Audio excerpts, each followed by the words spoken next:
Hey folks, Darren with F8 Astronomy. If you read the title of the video, you might know that this one's a little bit of a special one because today we're reviewing an old film lens. In fact, one of my favorite lenses. It's a terrible lens. Let's get this out of the way at the jump. Terrible. But oh, I love this thing so much. I can't really explain it. As you can see, Minolta, and I'm really stoked to have gotten a hold of this, which is pretty much a mint in case version of this lens. So we're gonna pop it open and spoil it. This is, I think at the time of recording, still the only autofocus reflex lens, which is to say mirror lens, or a catadioptric lens that had been made or has been made. I feel like I saw some rumors that there is something else coming out in the near future. So it's possible that that will just render this whole spiel kind of redundant or incorrect anyway, but what are you gonna do? This lens is great. Okay, it's not great. It's terrible, but I love it so much. It is, as we discussed just a moment ago, a mirror, quote unquote, mirror lens. So for those of you who are in the astronomy world, you've used probably all kinds of Schmidt-Cassegrains and Maxitovs and all that kind of stuff. This has, of course, that mirror design. It's a folded optic. This one's in great shape. It's awesome. Of course, mechanically coupled. The way we focus here is basically by moving the front corrector plate and mirror, secondary mirror, back and forth, forward and back. Whereas the primary and any refractive optics kind of stay stationary. Oh, it's so cool. This lens came with these little slide-in filters. You can't really put your own. I'm sure I could hack it to take something else, but that would be kind of fruitless because, I mean, it's not a good lens. It's not a good lens. I just love it so much. Here, if we look at the front cap, we do have, here I've got the other filter, which is a 4-stop neutral density filter, and it lives in a little thing in the cap. Yeah, I'm just having fun with the toy that I got. There is a custom button, or autofocus lock button probably. I guess you couldn't really customize it. That does not work if you're adapting to newer Sony bodies, because of course this does adapt to Sony full frame or crop sensor digital cameras, mirrorless cameras. It would obviously work on Sony's DSLRs as well, if you still have one of those kicking around. In this case, I use the LAEA5, I believe. That's the autofocusing A to E mount adapter that Sony put out that actually has an internal focusing motor, because this lens is driven by a screw drive autofocus, which is to say that the cameras that this was designed around had the focus motor in the camera, and it just had a little coupler here, and it just turned it like a screw, and that focused back and forth. I've used this. Actually, I've taken one of my favorite bird photos, some wildlife photography on this. It's got weird out of focus highlights. If anyone's familiar, you get that weird donut shape, so it can be quite distracting if you've got a lot of specular highlights. But I was lucky enough that I didn't, and got a really cool photo one time. What can I say? It's not good, but I love it. It's just so fun. It's really light for a 500mm lens. It's F8. F8, until mirrorless times, was pretty much the slowest lens that you could autofocus successfully using what was phase detect autofocus sensors and cameras at the time. So yeah, let's see how it does for astrophotography. I'm sure it's gonna be interesting. Hey folks, welcome to Lightroom. Here we have a smattering of samples. Now, this is gonna be a little bit different because this lens only has one aperture. That complicates things a little bit. It'd be really short. I'd just show you one sample and then we'd be done. I'm gonna go through a couple, most or some or all of these will be available for you to download in full RAW. Check the link in the description. As always, please use that in good faith for the purposes that I've provided them. Please don't spread them around the internet or otherwise. Please don't misrepresent them as your own. Please don't use them as material for your own content. put some legwork into getting these to provide some samples so that you can assess the properties of this lens. So please use it in the way that it was intended only. So here we have a couple different things to look at basically. So these samples, I believe, are all shot on the Sony, well, maybe not. We've got some on the A7R Mark IV and some on the Alpha 1. In this case, I've messed up my usual paradigm. So I'll give you a bit of a rundown on what's going on here. This first image is shot at 2 minutes tracked at ISO 320, which is the A7R Mark IV's second base ISO. These following images, for whatever reason, I chose to track for only 1 minute and at ISO 3200. And that's wholly unnecessary. I'll explain why in a moment. Here we've got the Alpha 1. These are random over not quite 2.5 minutes, 45 seconds, 30 seconds, and 5 minutes. And so it's kind of random, right? And with the Alpha 1 at an ISO of 320, because I got confused for the Alpha 1, that ISO should be 500. Now, why am I saying that? Well, it comes down to the way the sensors in these cameras operate.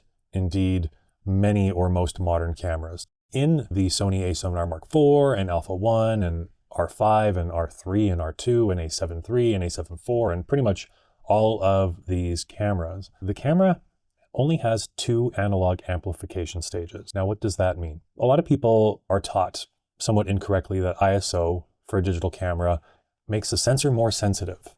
And that's not actually what's happening at all. ISO is coupling the sensor with an amplifier, where it's amplifying the signal when it's reading out the pixel. The way it works is photon hits pixel, pixel generates a electron. If you get enough electrons over a certain threshold and under a certain threshold, you get some exposure.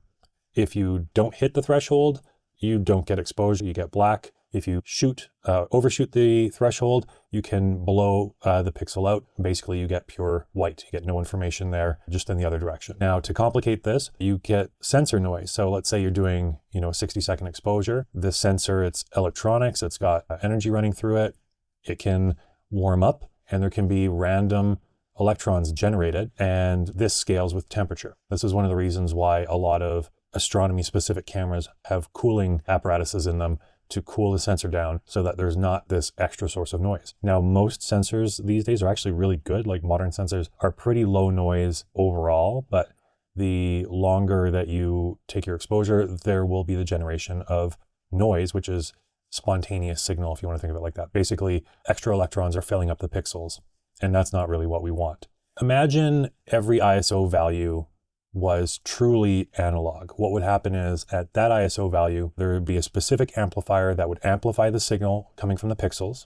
And unfortunately, it would also amplify that noise that got into the system during the exposure. But depending on the level of the ISO, that amplifier might be amplifying things more. So you go up, you bump your ISO up using an amplifier that's amplifying things a little bit more. But because it can be tuned to that particular system, you can get a non-linear increase in noise. So basically, you're amplifying the signal, but you're not getting as much noise as you might otherwise if you just used the previous ISO and just boosted the exposure, for instance.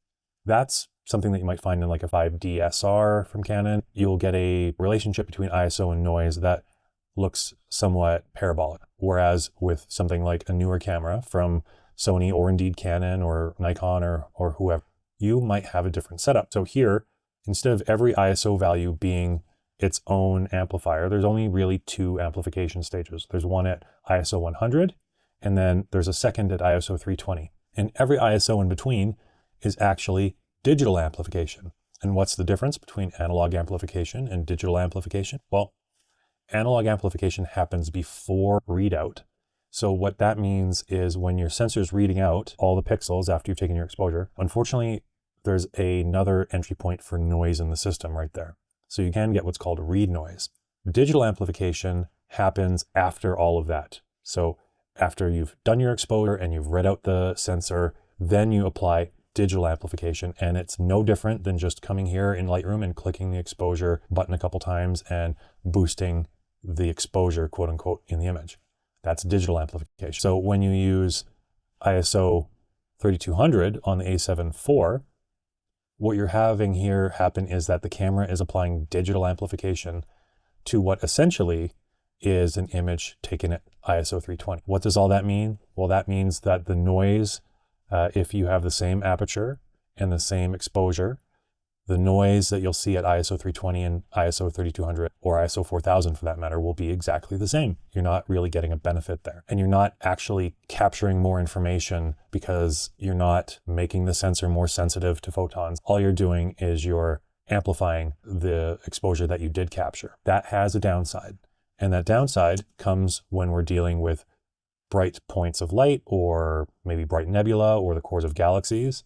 So if we come in here and we go to the develop module, we can take a look at one of these bright points of light, one of these bright stars. I'm not sure if you're super familiar with the histogram here, but we've got a highlight clipping indicator and a blacks clipping indicator here. So if we click on this indicator here, it'll show us when basically our whites are clipping, and it will apply this, red patch. You can see here we've got essentially pure white. It's no information. There's no color, there's no texture, there's nothing. It's just pure white. So if we come here and we try and bring our highlights, we can rectify that almost. We're still stuck with some here. But what we're also getting, unfortunately,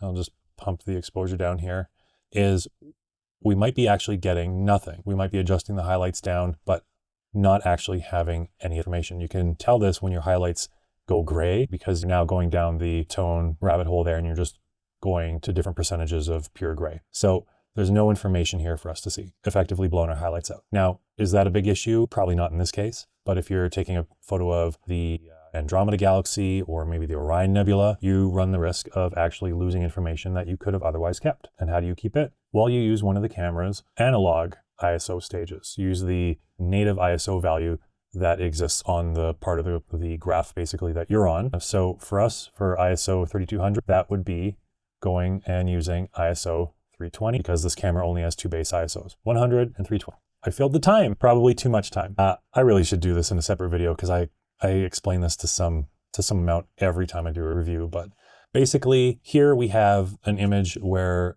we have twice as much true exposure. The exposure time is twice as much. And if we zoom in here on the same stars, we go into the develop module, all right? Click our little highlight indicator there. First of all, we haven't locked ourselves at that really high level of highlight. So for instance, this star here hasn't completely clipped.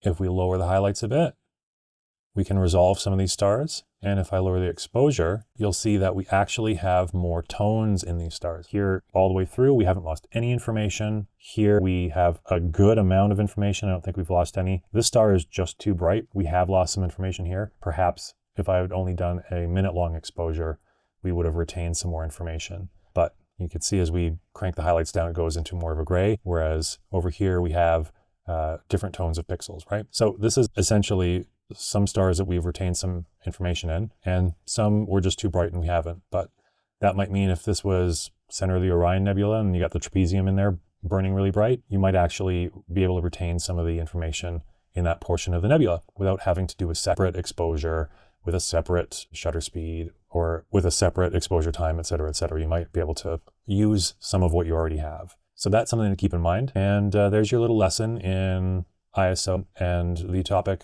If you want to research it more, ISO invariance, that's what we're talking about. And it's important to note that that's if the aperture and the shutter or the exposure are the same. In this case, they're not. So we can't really compare apples to apples here, but that is that. Oh, and I must have forgotten that the A1's second base ISO is at 500. And to be honest, I'm probably risking getting more noise at 320 than I would at 500 based on the fact that the camera is cooking things in at the higher level there. So in this case, really there's no benefit to doing ISO 320. I could have got somewhere near the same noise values, but with a better exposure overall, better signal in the photo actually. Okay, that's a lot of preamble. So let's pop in here and we're gonna take a look at this file. This is the Pleiades, obviously. And if we come here right in the middle, I'm zoomed into 1600%. That's a little too much. Here we are at 400%. So here, you'll see there's kind of like, this isn't a fault of the lens. You'll see there's like a blob in the second blob. This is characteristic of some vibration or shaking. So it's quite possible that, there was a bit of a wind and it blew the setup around just enough to make these sort of double stars. So that's something that you do risk when you're doing longer exposures, especially with equipment that is a little bit bigger. It has more surface area to catch the wind. So it's something to keep in mind. You won't usually notice this at a really wide focal length. This is something that you'll have happen more when we're dealing with a telephoto lens, because even a minute movement can show up there. I mean, for our purposes, that's fine. We know it's not an aberration. Just going to bump the exposure up a couple stops here, give us more to work with. All right, we see that we have, captured some dim stars in the background, and looking here both at the photo here and the navigator makes it a little easier to see that there is vignetting. Of course, we've got a bright object in the middle. It accentuates things a little bit, but there is some vignetting. And if we come here into the corner, what we're seeing here, actually, it's interesting, is very low levels of astigmatism. Mind you, it's quite dark in the corners here. There's not a ton of exposure. I'll be interested to see the longer exposure there. Here, maybe we've got a little bit of, this is called tangential astigmatism raising its head. Basically, tangential astigmatism is what happens when the lens isn't able to resolve a pinpoint of light into a pinpoint, and it will stretch it out along an axis that goes from the center of the lens to the edges and whatnot, kind of radiating out. So wherever a star lands in the frame, it will kind of stretch out along that axis. There's also sagittal astigmatism. I don't really have any here to show you at the moment, but it rings the frame. It's at a right angle to the tangential astigmatism. So if you've ever seen a lens that gives you like almost like little fighter jets or little bird shapes, that's not coma. A lot of people get that confused. That is astigmatism. Tangential and sagittal astigmatism, related but separate. They can be independent of one another, and they can resolve with stopping down sometimes. Coma is when we would get a star turning into a wedge shape, and there would be a fuzzy tail, and that fuzzy tail on all the stars would be either pointing toward the center of the frame for internal coma or towards the edges of the frame, and that's external coma, and it would follow those same radii from the center of the image. Here, at least in this particular exposure, I don't see any. I would expect a lens like this to have it, but there is a fact that this lens just can't resolve. Like, there's a reason it kind of looks blurry, and that's not just the exposure value. This lens isn't made to resolve for a 60 megapixel sensor. It's made to resolve for a film. In this case, we're kind of doing what's called super sampling.